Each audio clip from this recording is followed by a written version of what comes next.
Next race is due off at 12:20, so in about 3.5 minutes. And you're watching horses cantering to post on what is a sunny but extremely cold afternoon. The market has the top two here, Mystic Dreamer and Panic Attack, as the 3-to-1 joint favourites. The first named was a ready winner at Exeter last time. The last named comes back in class and is cantering to post there in the colours of Brian Drew. So may as well start with Panic Attack, Jonathan, and her form credentials at her best. Well, I suppose her best effort was on her racecourse debut when she was sent over to Market Raisin for a listed bumper by Willie Mullins and duly won it and was promptly sold. She won, obviously, at Uttoxeter in October. The run at Cheltenham, OK, it was a better race than this, but she jumped a bit out to her right. So we can consider it quite a long way out. I mean, whatever way you shake it down, she's going to have to do a lot better. You could make a case that Mystic Dreamer, her market rival's best ever run, came in a bumper at the end of her bumper season, but she's posted some fair efforts over hurdles, and she sort of got it together at Exeter last time. That was a real step forward, wasn't it? And she travelled well into that Exeter race and picked off Trans Express in pretty ready fashion, I thought. Definitely £8 is well worth it, especially given it was Trans Express at Exeter that she beat. Yeah.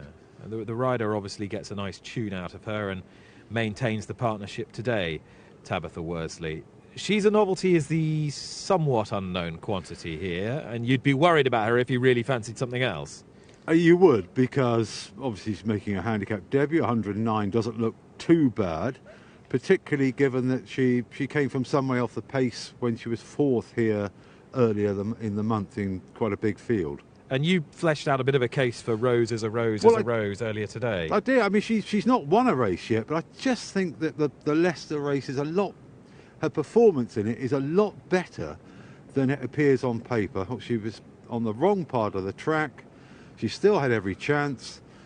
Didn't quite get home over 2.5 as well, and she tended to jump to her left, so going this way round will help. I just thought she was of interest. Mark Usher's pair are both interesting, Born to Please and Dylan Seasong, and although you can fashion a case for both, Dylan Seasong is the one that is more appealing to punters by the looks of it.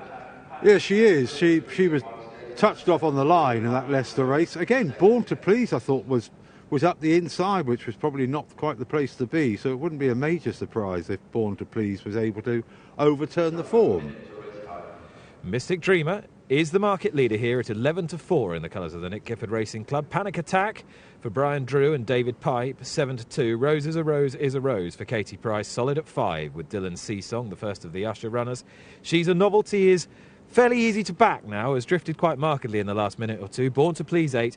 Our Dot's Baby is not completely out of it. And the outsider is a big price.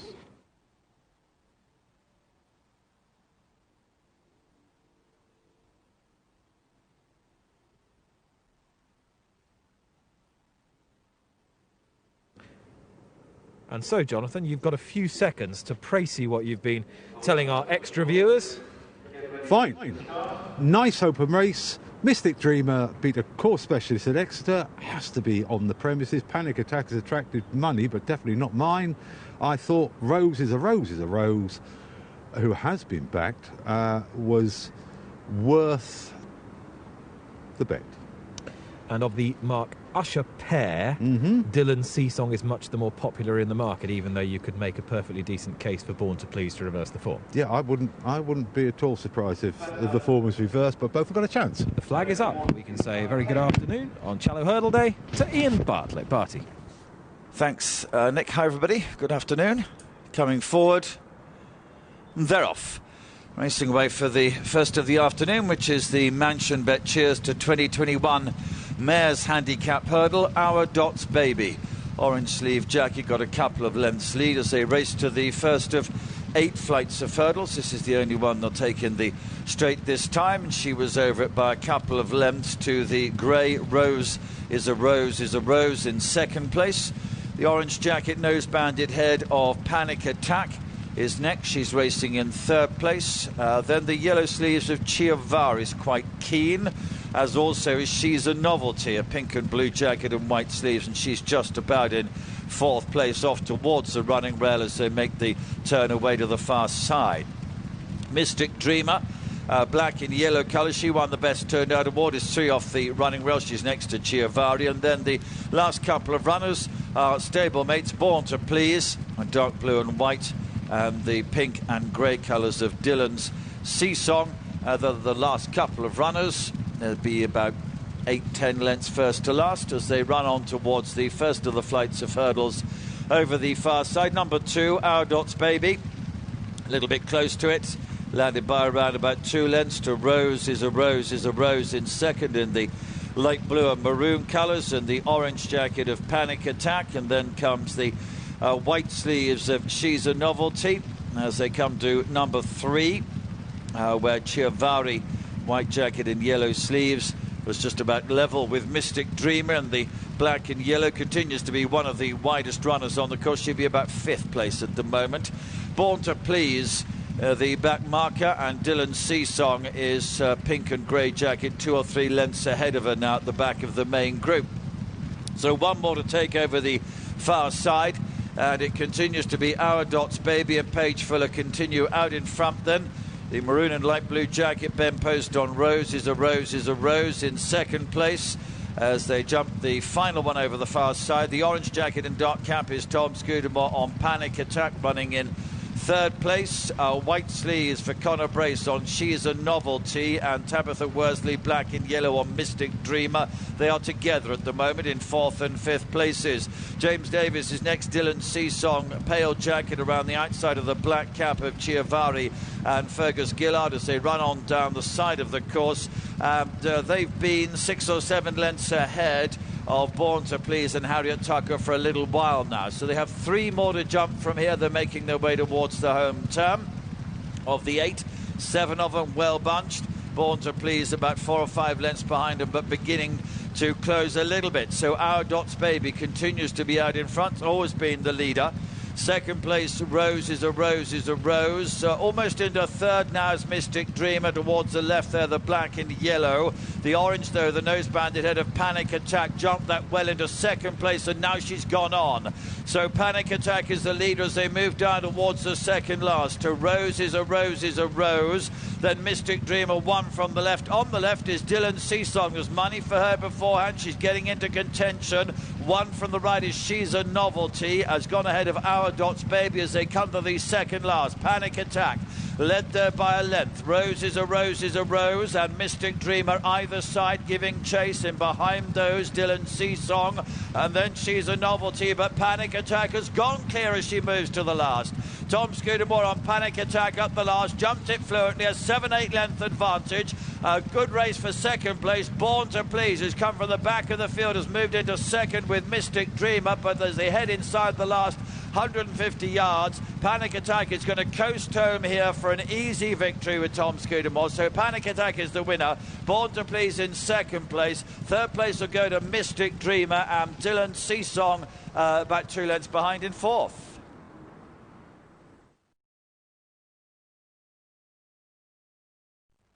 Handicap, and against her own gender as well, Panic Attack has proved in a completely different league here for Tom Scudamore and David Pipe. 100 to 30.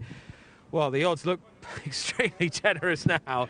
She's absolutely bolted up here, Jonathan, and she clearly belongs in something a little bit better than this, because it was relatively competitive in behind.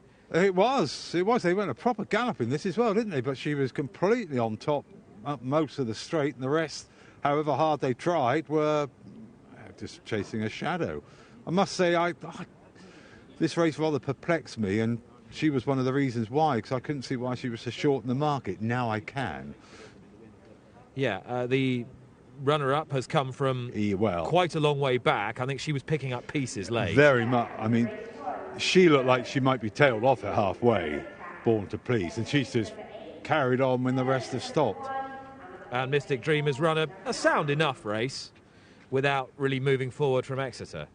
I think that's about right. I mean, the winner's sat in third place, so had every reason perhaps to struggle off a strong pace, but has kept going and is far better than the rest. 4:03, about 15 seconds outside standard. It's, yeah, soft, good to soft, no worse than that. I've certainly seen hurdle races run in a lot more slow time here. Well, particularly given that it's a minor mare's handicap, Yeah. so not a great race by the track's standards either. No, but it's not desperate ground. Certainly not in the hurdles.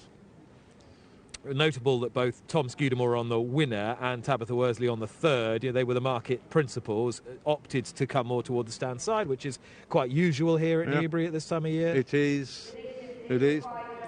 5.5 lengths. Yeah, she's and won could have by. been twice that. Something like that. Yes, she was just far too good.